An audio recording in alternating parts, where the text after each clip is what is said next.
konferenco pa razložite. Tudi tja sem organiziral pred dvorano vse to. In prejšnji dan sem šel v Maxi Market in sem ugotovil, da je liter sole dražji od litra posnetega mleka. In sem to vse razložil in kaj pomeni prehransko, zdravstveno in tako naprej. Niti ene besede, niti enega kadra na televiziji. Z mlini na veter se borili smo se tudi takrat. In tudi danes.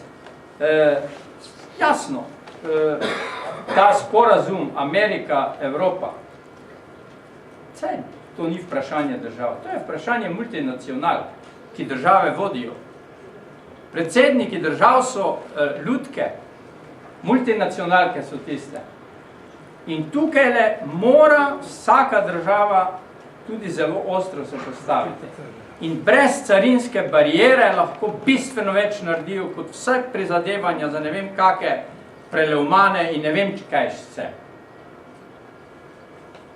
Ja, seveda boste lahko pripeljali, samo bomo najprej analizirali, ali našim standardom ustreza ali ne. Pol pa tako dolgo analiziraš, da se naveličajo. Samo to je treba hoteti. To je treba hoteti. Dosledno. In še nekaj bi rad na koncu povedal. Jaz sem mal pred volitvami zadnjimi. Mi je rekel, pa Ljudska stranka ne bo, se rekel, kako ne. Če vsaj 3/4 kmetov slovenskih in članov družine voli Ljudsko stranko, mora priti not. To pomeni, kmetije niso volili Ljudske stranke in njihovi člani. In jaz mislim, jasno, kmetijstvo, ta panoga je temelj Ljudske stranke, take kot je bila, vendar ne samo to. Ne samo to. Pazimo se, ne smemo govoriti samo o tem. Mi moramo Slovence prepričati, da je kmetijstvo življenjskega pomena. Če mi ne bomo ohranili poseljene Slovenije, potem tudi Slovencev ne bo čez 100 let. V ravnini, v tujih tovarnah se ne bomo obdržali. Torej, če nam je nekaj do tega, da ostanemo Slovenci kot narod, bolj moramo poseljeno Slovenijo ohraniti. To pa lahko ohrani samo kmet s kmetovanjem. Komunalni delavec tega ne more.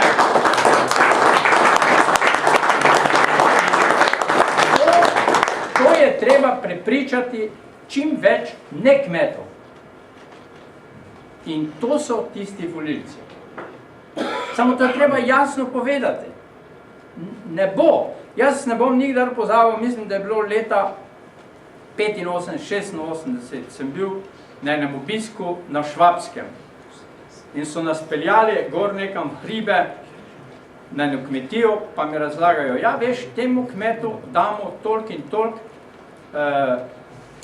premij, da tukaj le živi, pa da popravlja to cesto, kadar po neurju, pa tako naprej, pa še vse, kar pridela, proda. Sem rekel, ja, pa se vam to splača. Prav mi smo izračunali. Če hočemo imeti možnost, da se lahko mestni ljudje umaknejo preko vikenda v naravo, potem moramo vzdrževati to pokrajino hribovito. Ampak, če jo vzdržujemo s komunalci iz doline, nas bo to stalo 10-krat več, kot če temu kmetu damo, da to vzdržuje mimo grede ob svojem kmetovanju.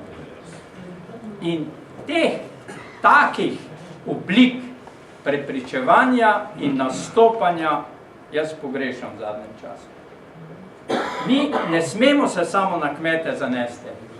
Ne smemo. Moramo tudi tiste, ki razumejo pomen kmetijstva za preživetje tega naroda.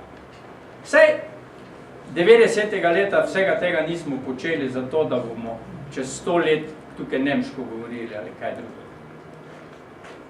In potem moramo dati kmetijstvu vlogo, ki mu gre. Hvala.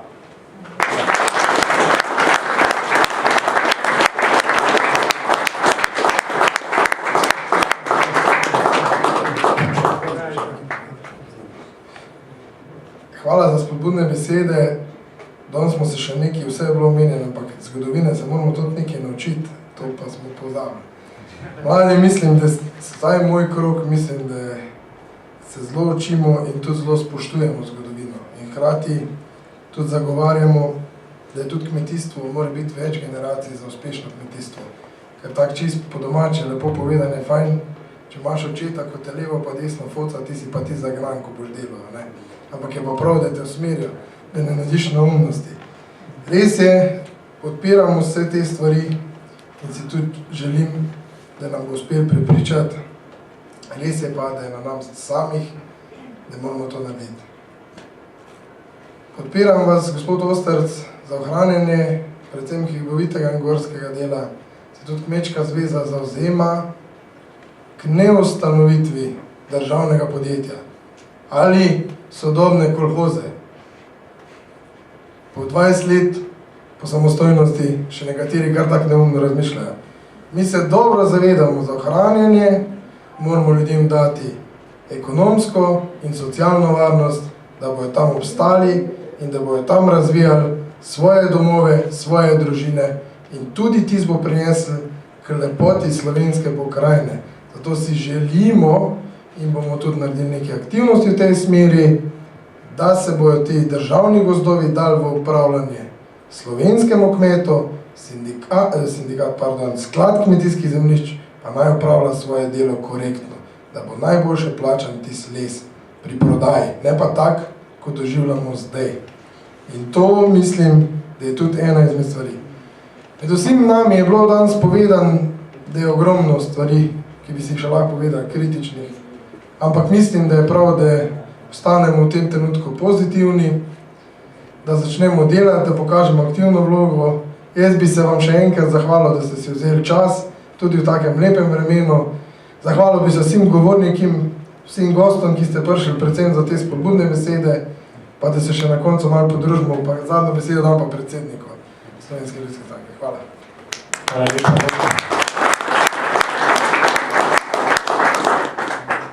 Res iskrena hvala, tako kot je Želok rekel vsem, ki ste dali svoj prispevek današnjemu aktivnemu prazovanju Slovenske ljudske stranke oziroma našega rojstnega dneva.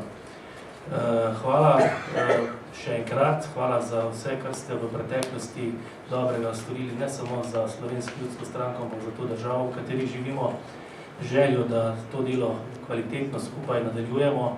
Predvsem pa si želim, da zdaj na koncu se znamo, kot se v Slovenski ljudski stranki znamo, malce podružimo, spijemo kozarček vina, malce nazdravimo, kakšno dobro skupaj rečemo, predvsem pa, da nas navdaja tiste pravi optimizem s to normalno, zdravo kmečko pametjo, kjer vemo, da je Slovenski ljudski stranki podstat podeželje, vsekakor pa nagovarjamo tudi urbane sredine.